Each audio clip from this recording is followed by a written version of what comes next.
ఆశా వర్కర్ల విజయవాడ కార్యక్రమాన్ని ఏలూరు జిల్లా పోలీసులు అడ్డుకున్నారు. ఏలూరు వద్ద జాతీయ రహదారిపై టోల్ గేట్ వద్ద ఆశా వర్కర్లను విజయవాడ వెళ్లకుండా పోలీసులు అడ్డుకున్నారు. విజయవాడ వెళ్లే ప్రతి వాహనాన్ని పోలీసులు క్షుణ్ణంగా తనిఖీ చేసి పంపిస్తున్నారు. అర్ధరాత్రి నుండి పోలీసులు తమని నిర్బంధించారని, న్యాయపరమైన తమ డిమాండ్లు నెరవేరేదాకా ఉద్యమాన్ని కొనసాగిస్తామంటున్నారు ఆశా వర్కర్లు. ఇక దీనిపై మరింత సమాచారం మా కరెస్పాండెంట్ శివసాగర్ అందిస్తారు.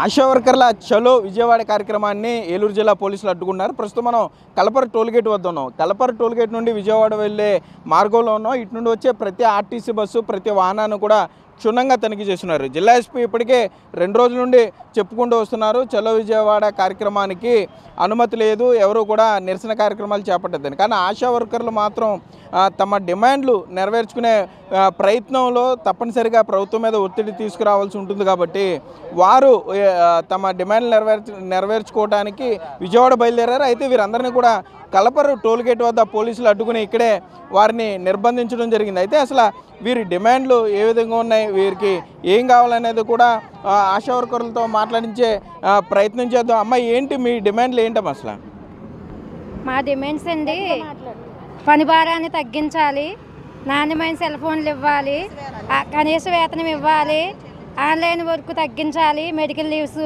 ఇవ్వాలి, గ్రూప్ ఇన్సూరెన్స్ కల్పించాలి అని డిమాండ్ చేస్తున్నామండి ప్రభుత్వం. ఏంటి, ఏ ఊరు మీది? ఇక్కడ ఎప్పటి నుండి మిమ్మల్ని ఆపారు? ఇక్కడ మాది గుండుగోలు అండి. మేము రాత్రి నుంచి 12 కాడి నుంచి ఇక్కడ ఆపేశారు. ఆపేసిన పోలీసులు ఉన్నారు కానీ మహిళా పోలీసులు కూడా ఎవరూ లేరండి. మేము పొద్దున్న నుంచి ఇక్కడే ఉన్నాం. మాకు టీలు కానీ టిఫిన్లు కానీ ఏమీ లేకుండా మేము అలాగా పడి చేస్తున్నామండి. రోడ్ల మీదే కూర్చుని ఉన్నాం. మేమైతే మా కోరికలు, మా డిమాండ్స్ కోసం, మా పోరాటాల కోసం, పోరాటం కోసం అని మేము చలో ఈ అసెంబ్లీ కార్యక్రమాన్ని మేము ముట్టడి చేయడానికి వెళ్దామని అనుకున్నాం. కానీ మమ్మల్ని మార్గం మధ్యలో ఇక్కడ ఆపేశారండి. నమస్కారం అండి.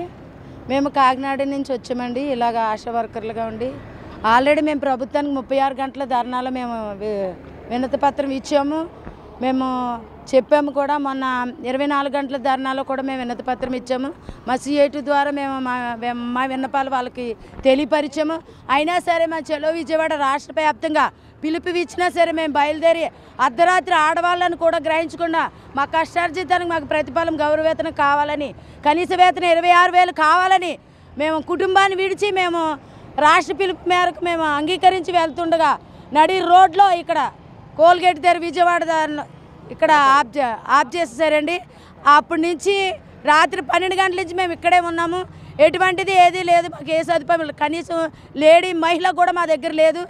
అంతా బాయ్స్ కూడా ఉన్నారు. ఇప్పుడే పగలు మాత్రమే వచ్చారు లేడీ మహిళ. రాత్రి అంతా అర్ధరాత్రి ఆ మంచులోనే ఇక్కడే ఉన్నాం, బైపాస్ రోడ్డు మీద ఉన్నాం. దానికందుకు కూడా మేము ఇన్ని కష్టాలు పడ్డాం. కానీ ఈ కష్టమేమి మాకు ఎక్కువేమీ కాదు.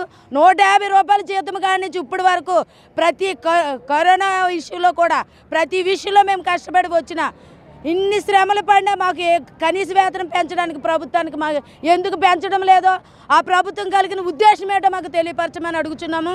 అలాగే సంక్షేమ పథకాలు కూడా ఆశా వర్కర్లకు ఎవరికి వర్తించడం లేదు. అది దేనివల్ల వర్తించడం లేదో కూడా మాకు ప్రభుత్వం తెలియపరచాలని అడుగుతున్నాము. మరణించిన వ్యక్తులు ఏ మరణం చెందినా సరే ఆ మరణానికి చెందించిన మట్టి ఖర్చులు 10 లక్షలు కూడా ఇప్పించాలని ప్రభుత్వాన్ని మేము కోరుచున్నామండి.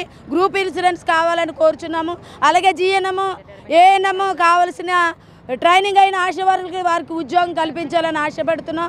రిటైర్మెంట్ బెనిఫిట్స్ కూడా కావాలని 5 లక్షలు కావాలని కోరుచున్నాం. ఇంకా మేము మా డిమాండ్స్ అని మేము వినతి పత్రంలో ఇచ్చాము. మరొక్కసారి ఈ ప్రభుత్వాన్ని మా యందు దయించి ఈ వినతి పత్రాన్ని మేము అంగీకరించమని కోరుచున్నామండి. అయితే మనం చూస్తున్నాం ఇక్కడ అర్ధరాత్రి కొంతమంది కాకినాడ నుండి వచ్చారు. సుదూర ప్రాంతాల నుండి ఆశా వర్కర్లందరూ కూడా వీరంతా విజయవాడ చేరుకోవడానికి సిద్ధమయ్యారు. ఈరోజు తెల్లవారుజామున అర్ధరాత్రి సమయంలో పోలీసులు ఇక్కడ అడ్డుకోవటం, వీరిని ఏదైతే ప్రజా రవాణా వాహనాలు ఉపయోగించి వీరంతా వెళ్దాం అనుకున్నారు వీళ్ళందరినీ కూడా ఇక్కడ కలపర టోల్గేట్ వద్ద దింపేశారు. ఇక్కడే వారిని కూర్చోబెట్టడం జరిగింది. అంటే ఇక్కడ కన్సర్న్ ఆఫీసర్ కూడా ఉన్నతాధికారుల ఆదేశాల కోసం చూస్తున్నామని చెప్తున్నారు. మహిళలు మేము చాలా ఇబ్బంది పడుతున్నాం, జాతీయ రహదారి మీద ఇక్కడ మమ్మల్ని నిర్బంధించడం ఎంతవరకు కరెక్ట్ అని కూడా ఆశా వర్కర్లు అంటున్నారు.